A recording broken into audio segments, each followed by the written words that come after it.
How to change language on Omegle. For this, open up your web browser and in the search bar, search for omegle.com.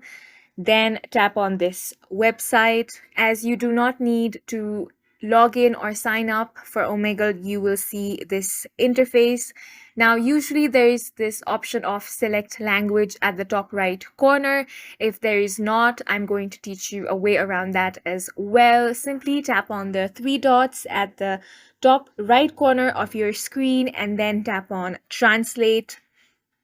Now, as you can see, the language selected is English. If you want to change that, tap on the three dots below and then tap on More Languages. Now, as you can see, there are various languages that you can choose from. Simply choose the one that you want to select, and once you've done that, you can see the language has been changed. So that's it for this video. We hope you guys enjoyed it. Please make sure to hit the like button and subscribe to us for more contents like this.